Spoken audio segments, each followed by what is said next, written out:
The black twins took a surprise DNA test. When the doctor saw the result, he shouted, "Get a lawyer now!"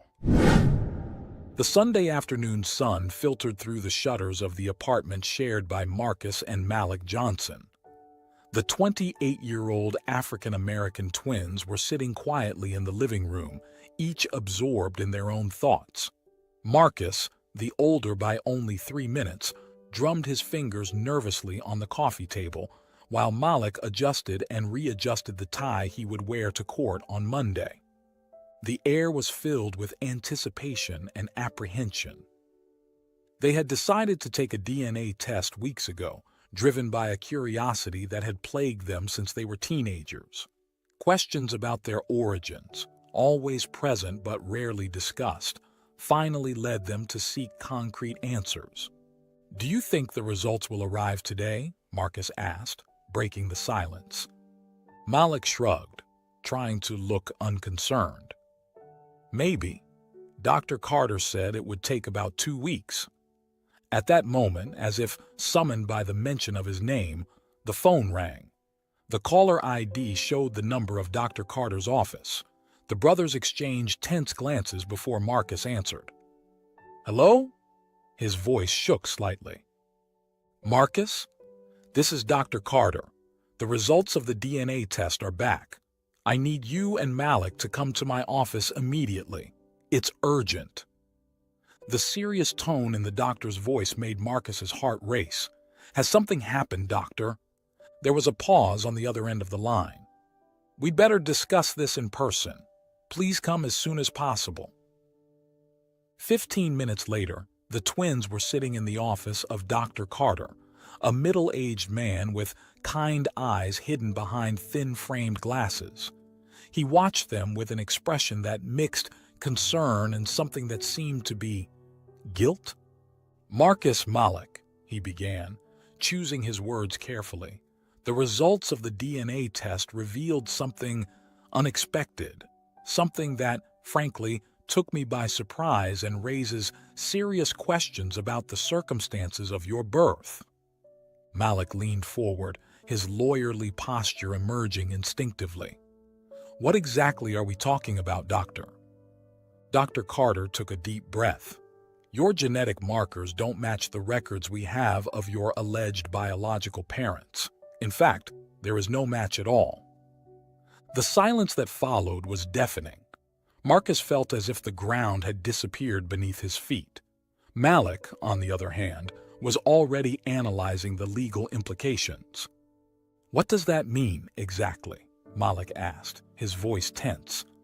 The doctor removed his glasses, rubbing the bridge of his nose. "It means that you are not biologically related to the people you believe to be your parents. And there's more. The medical records I have here, well, they seem to have been falsified." Marcus finally found his voice. "Falsified? But how? Why?" "I don't have all the answers," Dr. Carter admitted. "But what I can say is that it raises serious questions about the circumstances of your adoption, and that's why my advice is, get a lawyer now." The twins left the office in a state of shock, walking through the familiar streets of their neighborhood as if they were strangers in an unfamiliar land. Every face that passed them seemed to hide a secret. Every building seemed to hold a hidden truth about their origins. "We need to talk to Mom and Dad," Marcus finally said, his voice breaking. Malik nodded, but his mind was already working in another direction. "Yes, but first, we need a lawyer. Someone who isn't me and who can look at this objectively." That evening, after a tense call to their adoptive parents asking for an urgent meeting, the brothers met with Sarah Goldstein, a lawyer specializing in family law. Her office was welcoming, with walls covered in diplomas and photos of smiling families, a cruel contrast to the emotional turmoil the twins were facing. "Based on what you've told me," Sarah began, her piercing blue eyes focused on the brothers, "it looks like we're dealing with a case of irregular, possibly illegal adoption. The first step is to get all the records from the adoption agency responsible for your case." Malik nodded, his professional instincts momentarily overcoming his emotional shock. What if they refused to cooperate? Sarah smiled, a smile that didn't reach her eyes. Then we file a lawsuit. They'll have to produce the documents in court. The next few days passed in a blur of emotions and legal action. The conversation with her adoptive parents was painful. Between tears and pleas, they insisted that they knew of no wrongdoing, that they had adopted the twins in good faith through a reputable agency. "We love you," their adoptive mother sobbed, clutching her children's hands. "You are our children, no matter what that test says." But for Marcus and Malik, the world they knew was falling apart. Every childhood memory, every family moment was now tainted by the shadow of doubt and deceit. The adoption agency, when confronted, erected a wall of silence and bureaucracy. "All our files are confidential," was the cold reply they received. "We can't release information without a court order." Sarah kept her promise, filing a lawsuit to force the agency to reveal the records. The legal battle that followed was intense and exhausting. With each new hearing, with each new document revealed, more questions arose. It was during one of these hearings that the truth began to emerge. A former employee of the agency, driven by guilt and a desire to do the right thing, came forward with bombshell information. The agency was involved in a baby trafficking scheme, he revealed, his voice shaking. Children were taken from vulnerable mothers, often without consent, and sold to families who could afford it. The revelation dropped like a bombshell in court. Marcus felt his stomach churn as Malik clenched his fists so hard that his fingernails left marks on his palms. As more details came to light, it became clear that the Johnson twins case was just the tip of the iceberg. Dozens, perhaps hundreds of other families could have been affected by this criminal scheme. The judge, a man with a stern expression and compassionate eyes, looked directly at Marcus and Malik at the end of that tumultuous session. "Young people," he said, his voice laden with restrained emotion, "what has been done to you and so many others is an injustice that cries out for redress. This court will do everything in its power to ensure that the truth comes out and that justice is done." As they left the courthouse that day, Marcus and Malik found themselves at the epicenter of a storm that threatened not only to redefine their personal identities, but also to expose a web of corruption and crime that extended far beyond their individual lives. "What do we do now?" Marcus asked, his voice a tired whisper. Malik looked at his brother, his eyes reflecting a mixture of determination and fear. "We keep fighting, for the truth, for justice, and for all the other families who may be in the same situation as us." As they walked home, the weight of their new reality weighed heavily on their shoulders. But along with the weight, there was also a spark of hope, the hope that, through this painful journey, they would not only discover the truth about their origins, but also help correct a deeply flawed system. The sun was setting over the horizon, painting the sky in shades of orange and purple. For Marcus and Malik Johnson, it was the end of a life they knew and the beginning of a journey into the unknown, a journey that promised to be as challenging as it was life-changing. Autumn painted the streets of Boston in shades of red and gold, but for Marcus and Malik Johnson, the world seemed to have lost its colors. Weeks had passed since the shocking revelation about their origins, and each day brought new discoveries that shook the foundations of their identities. On a cold October afternoon, the twins met at Sarah Goldstein's office. The lawyer welcomed them with a tired smile, piles of documents spread out on her mahogany desk. "We have news," Sarah announced, her eyes shining with a mixture of excitement and apprehension. "We've managed to trace some of your biological relatives." Marcus felt his heart race. "Who?" he asked, his voice barely above a whisper. Sarah picked up a folder and opened it carefully. Your maternal grandmother, Evelyn Thompson. She lives in a nursing home in Chicago. Malik leaned forward, his expression a mixture of hope and fear. Does she know about us? The lawyer shook her head. No, as far as we can determine. In fact, it seems she never knew that her daughter had twins. The silence that followed was heavy with unspoken emotions. Marcus closed his eyes, trying to imagine the face of a grandmother he had never met. Malik, for his part, was already planning his next steps. We need to go to her, Malik declared, his voice firm. She might have the answers we're looking for. Sarah nodded, but her gaze was wary. There's something else you need to know, she said softly. Evelyn is very ill. The doctors don't think she has much time left. The news hit the twins like a punch in the gut. The possibility of losing a connection they barely knew existed was devastating. How long? Marcus asked, his voice breaking. Weeks, maybe days, Sarah replied, the compassion evident in her voice. That night, while packing for a hurried trip to Chicago, the siblings barely exchanged words. The apartment was immersed in a heavy silence, broken only by the occasional sigh or the sound of clothes being folded. What are we going to tell her? Marcus finally asked, sitting on the edge of his bed, a half-folded shirt in his hands. Malik stopped packing his suitcase, turning to face his brother. The truth, he answered simply. She deserves to know. We deserve to know. The flight to Chicago the next morning was a mixture of anxiety and anticipation.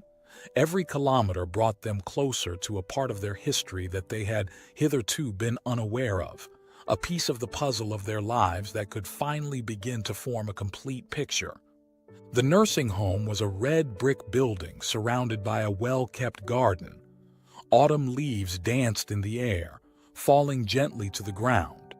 Marcus and Malik stopped at the entrance, exchanging nervous glances before finally entering. The receptionist guided them through silent corridors until they came to a door at the end of a long hallway. This is it, she said softly. Room 205. Heart-pounding, Marcus knocked on the door. A faint voice answered from inside. Come in. The room was small, but cozy. Old photos decorated the walls and the scent of fresh flowers filled the air. On the bed, an elderly woman watched them with curious eyes. Her white hair framed a face marked by time, but her eyes were lively and penetrating, the same shade of brown that the twins saw every day in the mirror. Hello, she said, her voice weak but warm. Can I help you? Marcus took a step forward, feeling like he was about to jump off a cliff. Mrs. Thompson, Evelyn, we are Marcus and Malik Johnson, and we believe we are your grandchildren. The silence that followed seemed eternal. Evelyn stared at them, her eyes wide with surprise and confusion. Then slowly, tears began to form in her eyes.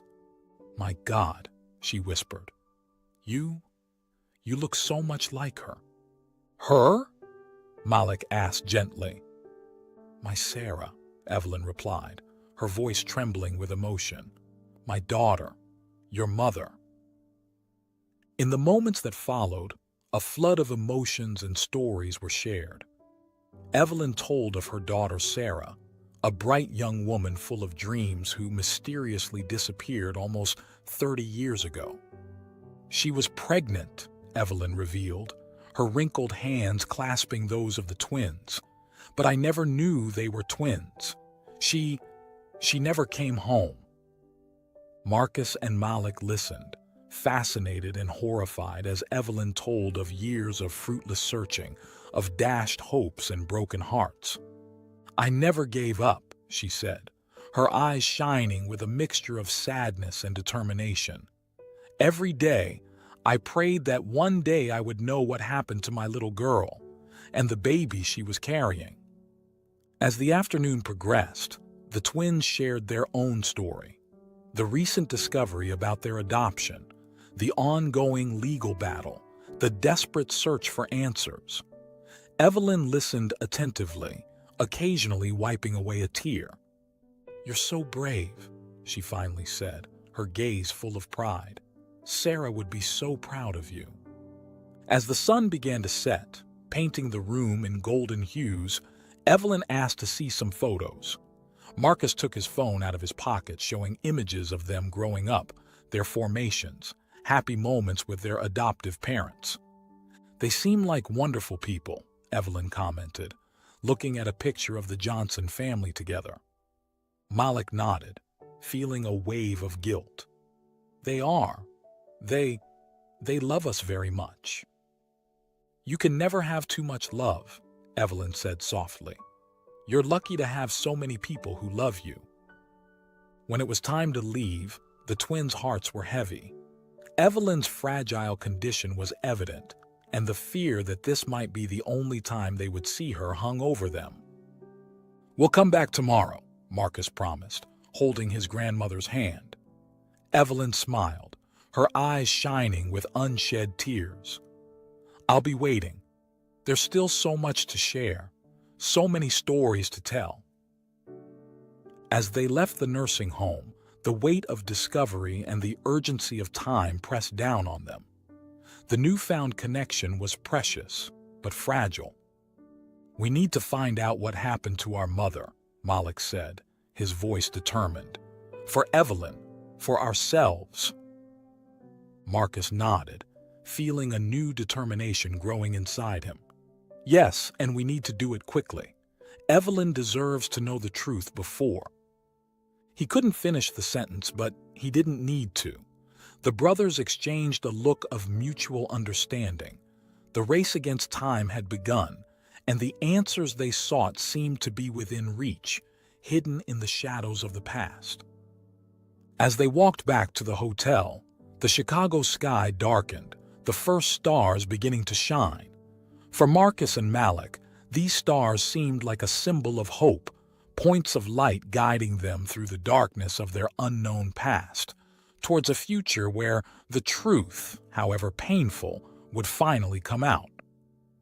Winter arrived in Boston, bringing with it a biting cold and a sense of urgency that infiltrated every aspect of Marcus and Malik Johnson's lives. The revelations about their origins and the emotional encounter with their grandmother Evelyn had triggered a series of events that threatened to crumble the twins' carefully constructed world. On a freezing December morning, Malik Johnson walked through the glass doors of the prestigious law firm where he had worked for 5 years. The air in the lobby was heavy with furtive glances and barely concealed whispers.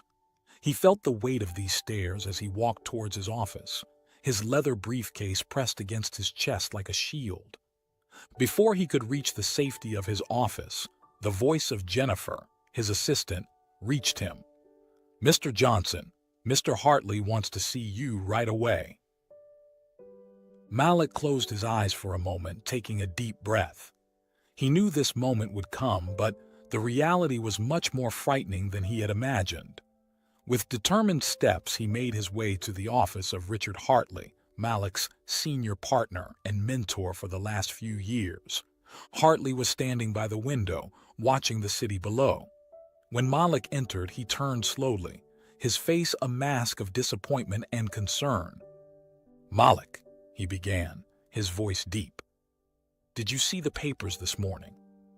Without waiting for an answer, Hartley threw a newspaper on the table.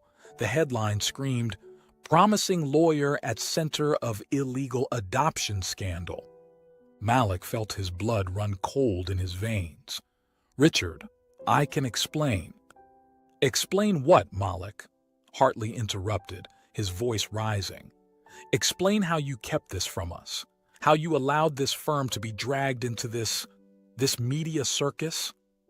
The words hit Malik like physical blows. He struggled to keep his composure, years of legal training coming into play. "I haven't hidden anything, Richard. I only recently found out about the circumstances of my adoption myself. I'm just as shocked as everyone else." Hartley sighed heavily, collapsing into his chair. "Malik, you're one of our best. We had big plans for you, but this changes everything." "What do you mean?" Malik asked, even though he already knew the answer. "We're putting you on administrative leave," Hartley said, avoiding Malik's gaze. "Until this is resolved, we can't risk the firm's reputation." Malik felt as if the ground had disappeared beneath his feet. His entire career, everything he had worked so hard for, was crumbling before his eyes. "For how long?" he managed to ask, his voice barely above a whisper. Hartley shook his head. "We don't know. It depends on how this plays out. Malik, I'm sorry." Meanwhile, on the other side of town, Marcus Johnson was facing his own dilemmas. In his classroom at Boston High School, he was trying to concentrate on the history lesson he was teaching, but his mind kept going back to the conversation he'd had with Lisa the night before. "I'm pregnant, Marcus," Lisa had said, her eyes shining with a mixture of fear and hope. The news should have been cause for celebration, the start of a new chapter in their lives. But with everything that was happening, Marcus felt torn, pulled in 1,000 different directions. The sound of the bell announcing the end of class brought him back to the present. As the students left, chatting animatedly, Marcus remained seated at his desk, his head between his hands. "Professor Johnson?" A soft voice made him raise his head. It was Emily, one of his most dedicated students. "Is everything all right?" Marcus forced a smile. "Yes, Emily. Just a bit tired." Emily hesitated for a moment before speaking again. We saw the news about you and your brother. I just wanted to say that we're all rooting for you." The sincerity in the young woman's voice almost broke through Marcus's carefully constructed defenses. He nodded, unable to speak, and Emily quietly left the room. That evening, Marcus and Malik found themselves in their shared apartment, both carrying the weight of their difficult days. "They put me on leave," Malik said, his voice laden with bitterness. "Everything I've worked for." Marcus put a comforting hand on his brother's shoulder. "I'm sorry, Malik. That's not fair." "What about you?" Malik asked, noticing the troubled expression on his brother's face. Marcus hesitated for a moment before answering. "Lisa's pregnant." The silence that followed was heavy with unspoken emotions. "That's amazing," Malik finally said, trying to sound excited. "It is," Marcus agreed, but his voice was far from enthusiastic. "But with all this going on, Malik, how can I think about starting a family when I don't even know who I really am?" The words hung in the air, giving voice to the fears and doubts they had both been carrying. "We'll find out," Malik said firmly, squeezing his brother's shoulder. "Together." In the days that followed, Marcus and Malik found themselves navigating a minefield of emotions and difficult decisions. Malik struggled with the sense of betrayal from his co-workers, while trying to maintain his determination to uncover the truth about his origins. Marcus, for his part, was torn between the desire to build a future with Lisa and the baby, and the desperate need to understand his past.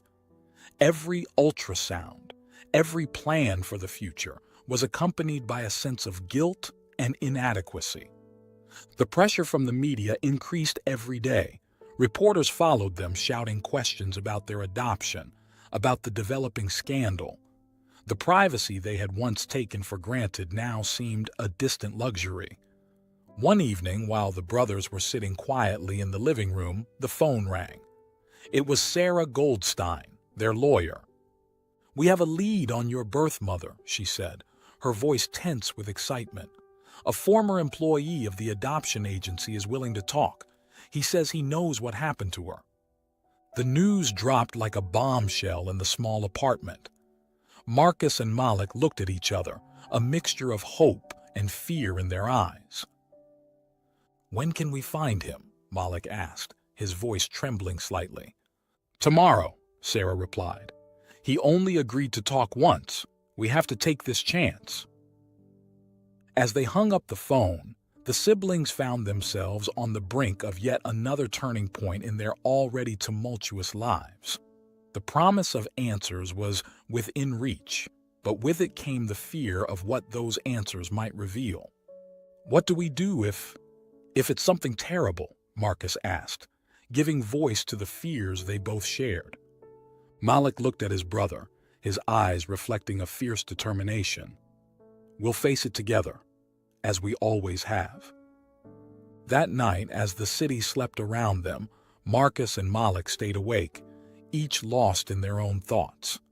The future, once so clear and promising, now seemed a hazy and uncertain path. But amid the uncertainty, one thing remained constant: the unshakable bond between the brothers.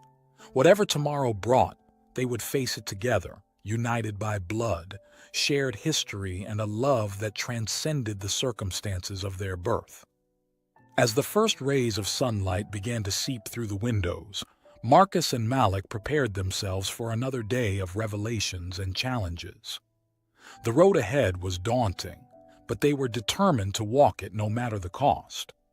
The winter in Boston had become harsher, reflecting the emotional turmoil that Marcus and Malik Johnson were facing. The snow fell silently outside the window of the apartment they shared, creating a white, silent world that contrasted sharply with the brothers' inner turmoil. Marcus was sitting at the kitchen table, a cup of coffee cooling in front of him, as he leafed through an old photo album. Each image now seemed charged with new meaning, with unanswered questions.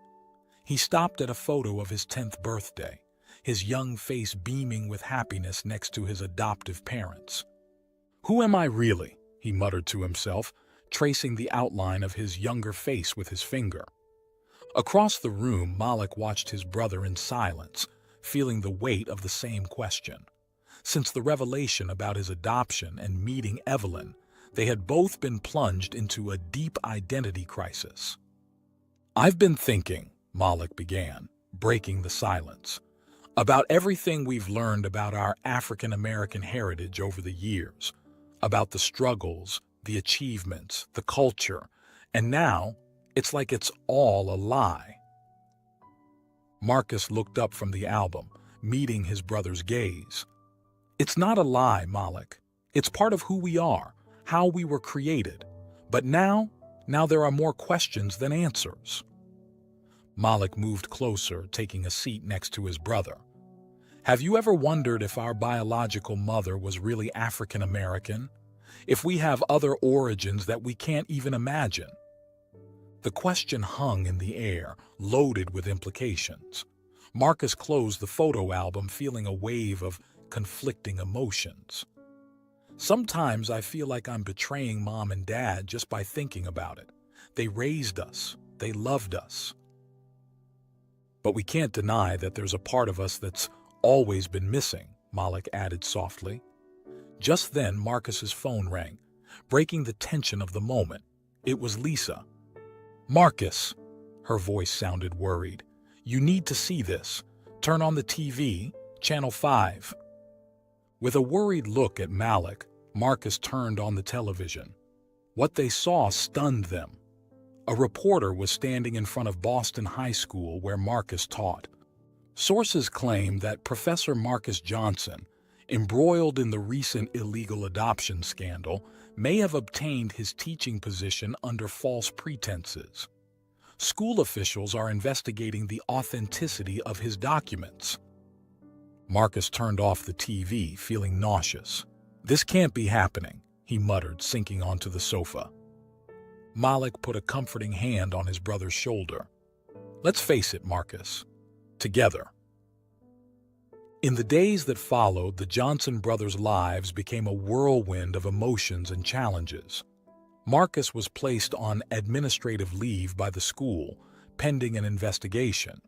Malik, already away from his job at the law firm, plunged headlong into the search for answers about his origins. It was during this tumultuous period that something unexpected happened.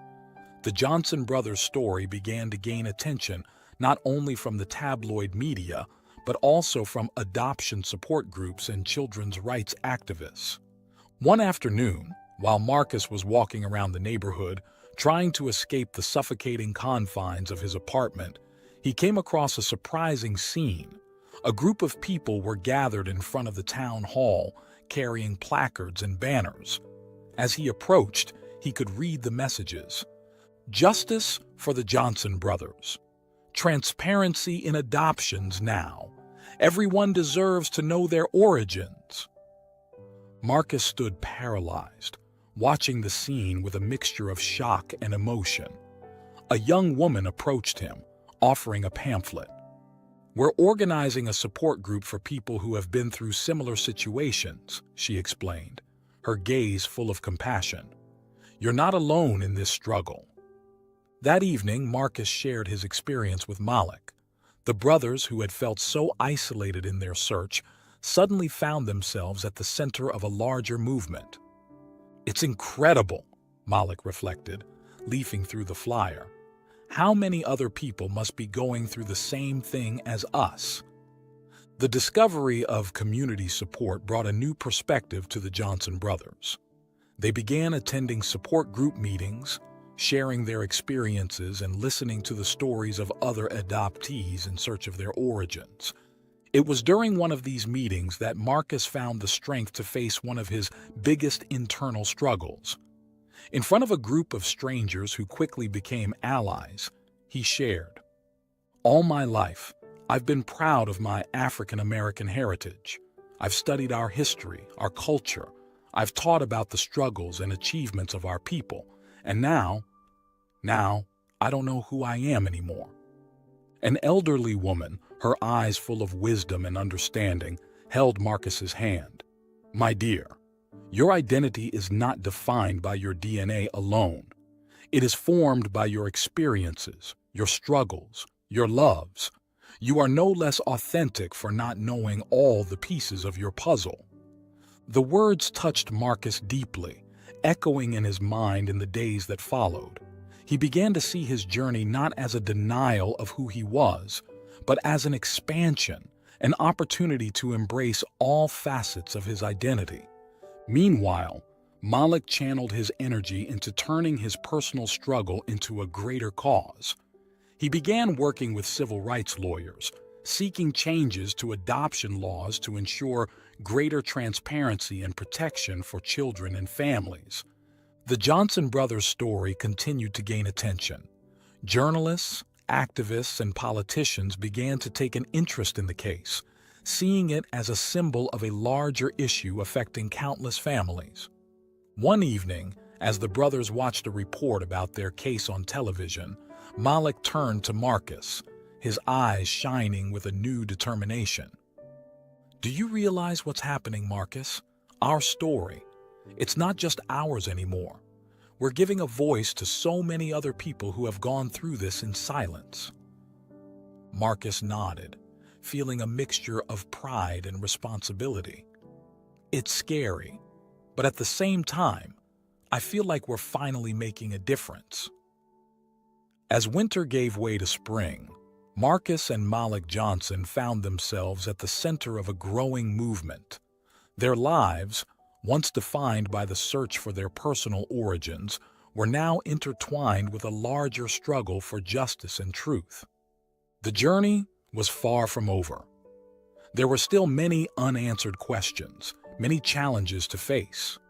But for the first time since the truth about their adoption came to light, the brothers felt that they were not alone. They had found a community, a cause, and with it, a new sense of purpose. As they prepared for another day of interviews, meetings, and research, Marcus and Malik exchanged a look of mutual understanding. No matter what the future held, they would face it together, strengthened not only by their blood bond, but by the support of a community that had gathered around them, united in the search for truth and justice. Spring in Boston brought with it not only the blooming of flowers, but also a series of revelations that promised to change the course of the Johnson brothers' lives forever. Lawyer Sarah Goldstein's office was buzzing with activity on that sunny April morning, the air charged with a mixture of tension and anticipation. Marcus and Malik arrived early, their faces reflecting a mixture of anxiety and determination. Sarah greeted them with a tired smile, but her eyes shone with an intensity that the brothers had learned to recognize as a sign of good news. "Sit down, boys," she said, gesturing to the chairs in front of her table. "We have a lot to discuss." As the brothers settled down, Sarah opened a thick folder on the table. "Over the last few weeks, our team has been working tirelessly, following up every lead, every crumb of information, and we finally have something concrete." Malik leaned forward, his posture tense. "What did you find, Sarah?" The lawyer took a document from her briefcase, her eyes scanning the lines as she spoke. "We gained access to some confidential files from the adoption agency, and what we found, well, it's shocking, to say the least." Marcus felt a knot forming in his stomach. "How bad is it?" Sarah looked up, her gaze serious. "We're talking about a network of corruption and child trafficking that stretches back decades. The agency wasn't just negligent, it was criminal." The words hung in the air, heavy and threatening. Malik was the first to break the silence. How did that work?" Sarah sighed, running a hand through her hair. "From what we could find out, the agency had connections with hospitals and clinics all over the country. They specifically targeted young and vulnerable mothers, often from ethnic minorities or in difficult socio-economic situations." Marcus closed his eyes, feeling a wave of nausea. "Our mother?" "Yes," Sarah confirmed softly. "We believe that your biological mother, Sarah Thompson, was one of the victims of this scheme." Malik stood up abruptly, unable to contain his agitation.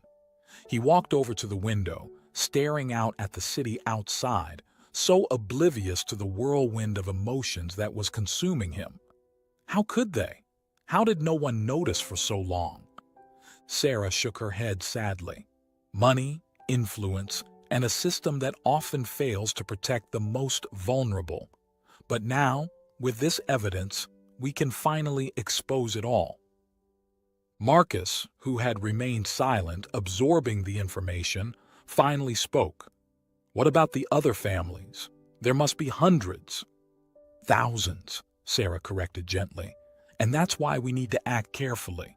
What we have here isn't just your case, Marcus and Malik. It's potentially one of the biggest adoption scandals in the history of the country."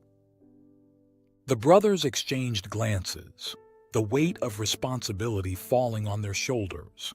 It was no longer just about them, about their personal quest. It was about all the families that had been torn apart, all the lives that had been irrevocably altered by this criminal scheme. "What do we do now?" Malik asked, his voice laden with determination. Sarah stood up, walking over to a whiteboard on the wall of her office. "First, we need to build a solid case. That means more investigation, more evidence. We'll need statements from former employees, medical records, anything that can corroborate what we've discovered." As Sarah sketched out a plan of action on the board, Marcus felt a sudden wave of emotion hit him. Silent tears began to stream down his face. Malik, noticing his brother's state, put a hand on his shoulder. "Hey, we're in this together, remember?" Marcus nodded, wiping away the tears. "It's just that I think of our mother, how she must have felt, and all the other mothers who've been through this." Sarah stopped her sketch, turning to the siblings with a look of compassion. "What you're feeling is completely valid. This isn't just a legal battle, it's an emotional journey, and I promise you, we will get justice not just for you, but for everyone affected by this terrible scheme." In the days that followed, Marcus and Malik found themselves at the center of a whirlwind of activity. Interviews with former agency officials, meetings with other affected families, endless hours reviewing documents and records. One afternoon, while going through some files at home, Malik came across something that made his heart stop. "Marcus," he called out, his voice shaking slightly, "I think I've found something about our mother." Marcus approached quickly, looking over his brother's shoulder. It was a medical record dating from shortly before their birth. On it, there was a handwritten note: "Resistant patient. Consider extra measures." The brothers exchanged horrified glances. "She fought," Marcus whispered. "She tried to keep us." That discovery brought a new wave of emotions: anger at the injustice they had suffered, sadness for the mother they had never met, and a renewed determination to expose the truth. As the case gained momentum, more people began to speak out. Former nurses, social workers, even a retired doctor who could no longer live with the weight of guilt. Each new testimony, each piece of evidence, painted a clearer and more disturbing picture of the criminal scheme. One evening, while the brothers were working late in Sarah's office, going through yet another pile of documents, Malik came across something that made his blood run cold. "Marcus," he called out, his voice a mixture of shock and anger. "Look at this." It was an internal memo from the adoption agency, dated a few days after the twins' birth. In it, there were explicit instructions to separate the babies, placing them in different families to maximize profit. "They were going to separate us," Marcus whispered, horrified. "If it hadn't been for our parents," Malik added, suddenly remembering the story his adoptive parents had told him so many times, how they had insisted on adopting both twins, refusing to separate them. At that moment, a wave of gratitude for the parents who raised them flooded over the brothers. Despite the lies and secrets, the love and determination of their adoptive parents had kept them together. Sarah, who had been watching the scene in silence, finally spoke up. "This, gentleman, may be the final piece we needed. It proves not just negligence but criminal intent." As the evening progressed, the Johnson brothers found themselves on the verge of a monumental turning point in their case. The evidence they had uncovered not only shed light on their own story, but threatened to expose decades of criminal practices that had affected thousands of lives. Exhausted but determined, Marcus and Malik left the office in the early hours of the morning. As they walked through the silent streets of Boston, the sky beginning to lighten with the first rays of the sun, they felt the weight of what was to come. "Are you ready for this?" Marcus asked, looking at his brother. Malik nodded, his expression a mixture of determination and apprehension. "There's no turning back now. We need to see this through to the end."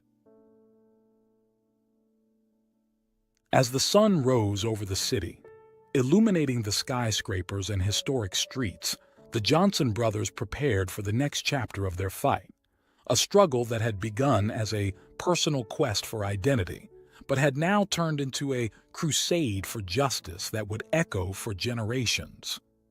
Summer arrived in Boston with a wave of stifling heat, but for Marcus and Malik Johnson, the real warmth came from within.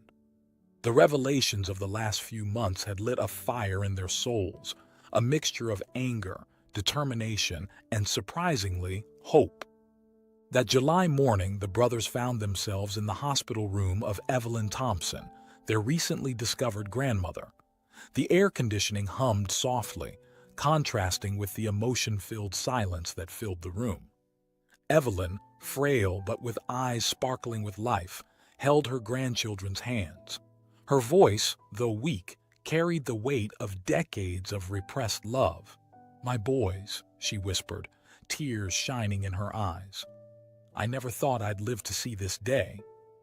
Marcus felt a lump in his throat, struggling to hold back his own tears. "Neither did we, Grandma," he replied softly, the word grandma still strange on his tongue, but strangely comforting. Malik, always the more composed of the two, found himself equally moved. "We have so much to tell you, so many questions." Evelyn smiled, a smile that seemed to light up the whole room. "And I have so many stories to share. About your mother, about the family you never knew." Over the next few hours, Evelyn unraveled the skein of her memories. She spoke of Sarah, the daughter she had lost so young, painting a vivid portrait of a young woman full of life and dreams. "She was like the two of you," Evelyn said, her eyes lost in distant memories. "Strong like you, Malik, and with Marcus's gentle heart. She would have been a wonderful mother." The pain of loss, still fresh after so many years, was palpable in her voice. Marcus and Malik exchanged glances, feeling the weight of the life that could have been, of the family that had been stolen from them. "What happened to her?" Malik asked softly, dreading the answer but needing to know. Evelyn closed her eyes for a moment, gathering her strength. "She disappeared. One day she was here, overjoyed with her pregnancy, making plans for the future. The next day, she was gone, as if the earth had swallowed her up." The revelation struck the brothers like a thunderbolt. Malik felt a wave of anger rise in his chest. "It was the adoption agency," he said through clenched teeth. "They took her." Marcus put a hand on his brother's arm, a silent gesture of support and caution. "Grandma," he asked gently, "did you look for her?" A sob escaped Evelyn's lips. "Every day, for years. I went to the police. I hired private detectives. Nothing. It was as if she had never existed."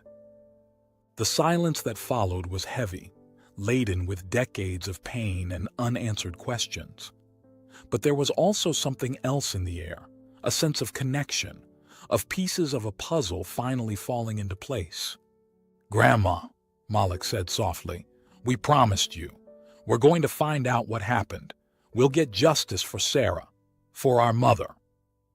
Evelyn squeezed her grandchildren's hands, her eyes shining with a mixture of gratitude and determination.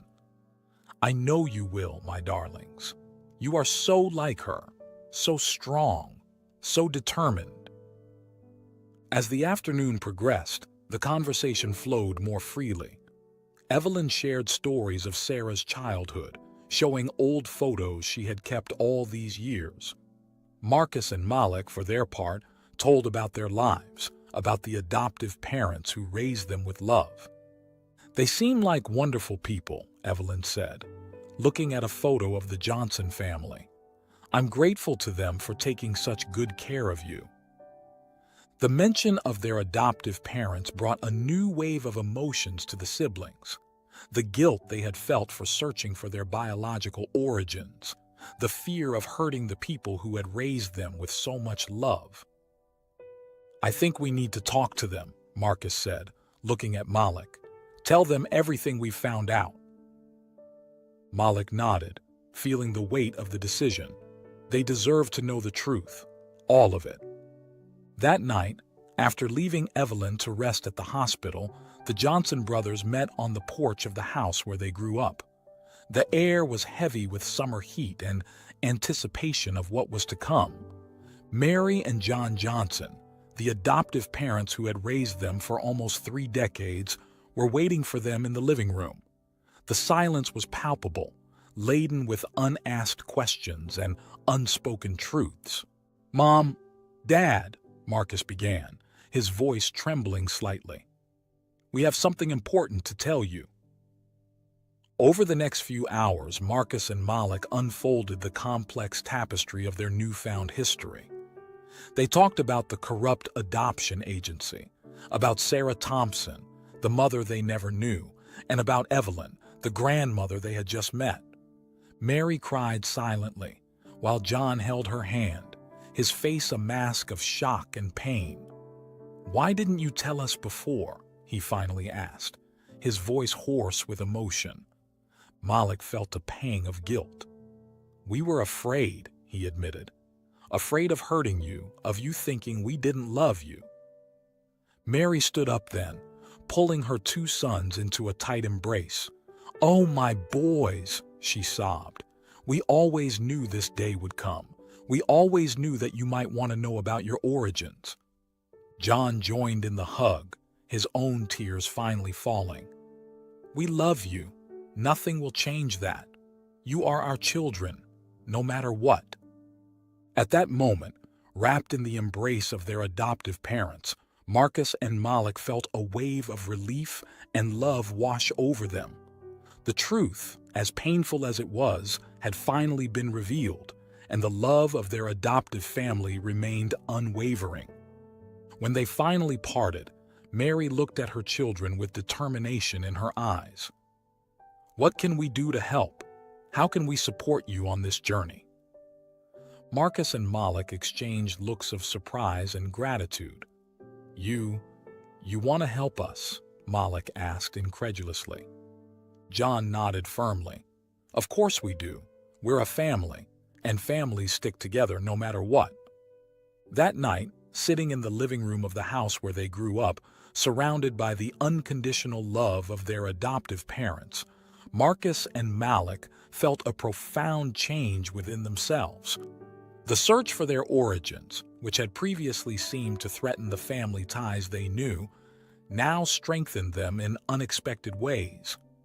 As they planned the next steps in their investigation, now with the full support of Mary and John, the Johnson brothers found themselves filled with a new sense of purpose and belonging. They weren't just seeking answers about their past. They were forging a new future, one that encompassed every facet of who they were.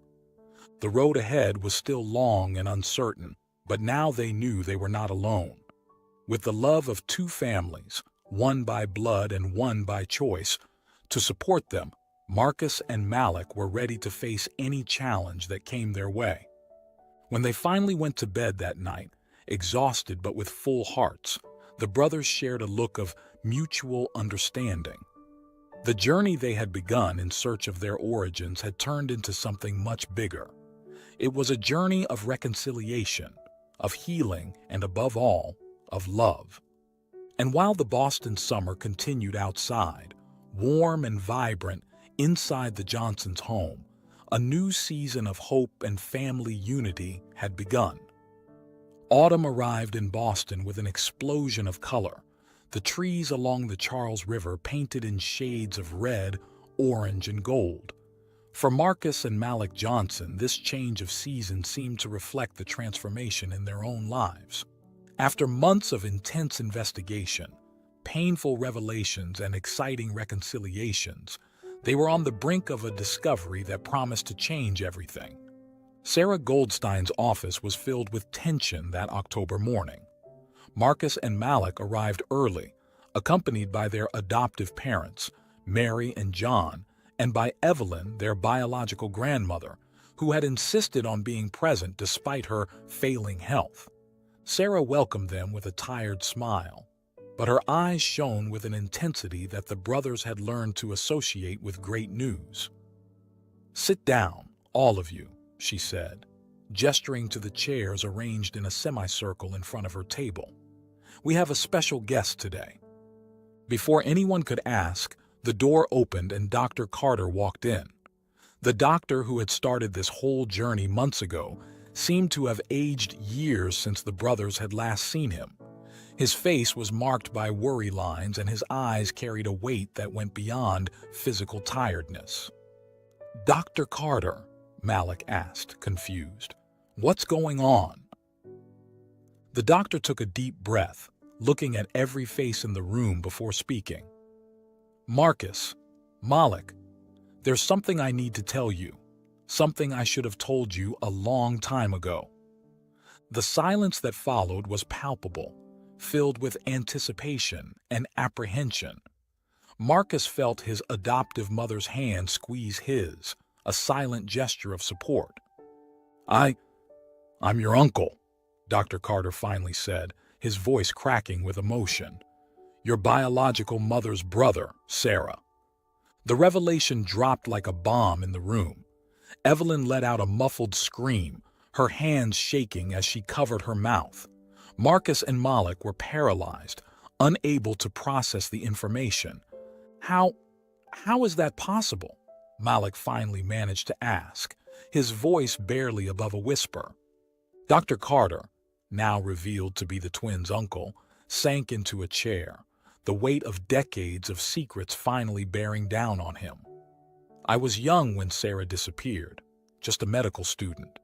By the time I realized what had happened, by the time I found out about the adoption agency and its corrupt practices, it was too late. Sarah was gone and you had already been adopted. Tears were flowing freely down Evelyn's face now. Why didn't you ever tell me, David? She asked, using Dr. Carter's first name for the first time. I was afraid, he admitted, the shame evident in his voice. Afraid of the people behind the agency, afraid of putting you in danger. So I watched from afar, became a doctor for the Johnson family without them knowing about the connection, just so I could keep an eye on you. Marcus felt a wave of conflicting emotions, anger, confusion, but also a strange sense of relief. That's why you encouraged us to do the DNA test, he realized. Dr. Carter nodded. I knew it was time for the truth to come out. I couldn't live with this secret any longer. Sarah Goldstein, who had been watching the scene in silence, finally intervened. Dr. Carter's revelation is not only personal, it's legally significant, she explained. As an insider and family witness, his testimony could be crucial to dismantling the entire network of illegal adoptions. The hours that followed were an emotional roller coaster. Dr. Carter shared everything he knew about Sarah's disappearance, about the corrupt practices of the adoption agency, and about his own internal struggle over the years. For Marcus and Malik, each new piece of information was like a piece of a complex puzzle finally falling into place. The picture that emerged was painful, but also liberating. What happened to our mother? Malik asked, the question that had haunted the brothers since the beginning of their journey. Dr. Carter closed his eyes as if reliving a painful memory. She fought, he said softly. She fought to keep you. When she realized what the agency was planning to do, she tried to escape, but they caught up with her. The silence that followed was deafening. Marcus felt as if the ground had disappeared beneath his feet. Malik, always the more controlled of the two, couldn't hold back his tears. Evelyn couldn't finish the sentence, the fear of the answer evident in her eyes. Dr. Carter shook his head slowly. I don't know. For years, I've tried to find her, but it's like she disappeared off the face of the earth. Sarah Goldstein snorted, drawing everyone's attention.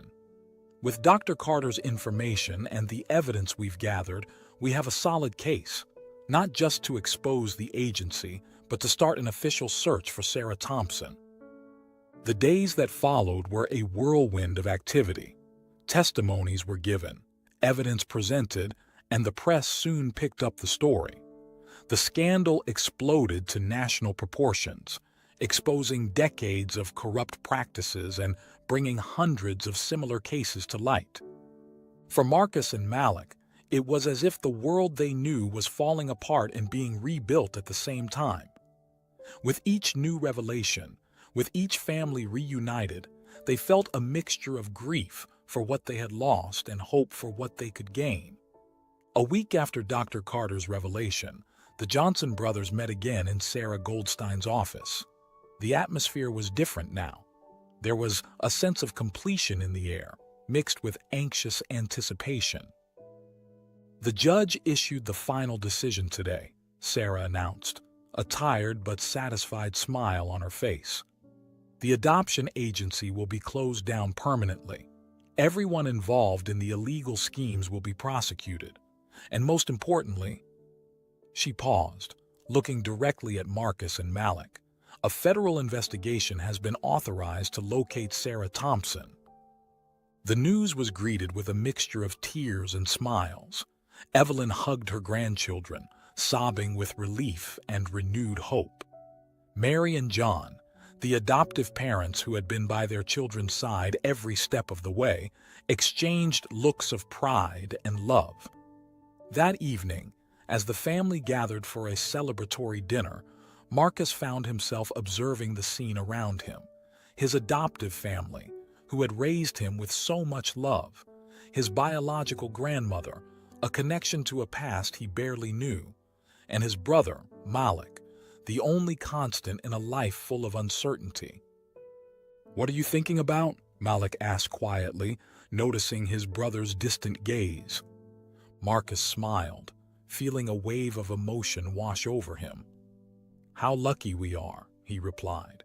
"Despite everything, look how much love we have in our lives." Malik nodded, understanding perfectly. "And now we have a real chance of finding our mother," he added, his voice barely containing the hope. As the evening progressed, filled with laughter, stories, and plans for the future, Marcus and Malik Johnson found themselves at the center of a family that transcended blood ties, a family forged through love, loss, struggle, and finally, acceptance. The road ahead was still uncertain. The search for Sarah Thompson promised to be long and possibly painful. But now, surrounded by those they loved and supported by the truth finally revealed, the brothers felt ready to face any challenge. When they finally retired for the night, exhausted but with full hearts, Marcus and Malik exchanged one last look of mutual understanding. Their journey was far from over, but the most difficult chapter had been completed. The future, once so uncertain, now shone with the promise of new discoveries, healing, and above all, love. And as the stars shone over Boston, silent witnesses to so many stories of loss and redemption, the Johnson brothers fell asleep with a new sense of peace. No matter what tomorrow brought, they would face it together, not just as brothers, but as part of a family that had grown beyond all expectations, united by the transformative power of truth and unconditional love. If you enjoyed this story, I invite you to like and subscribe to my channel.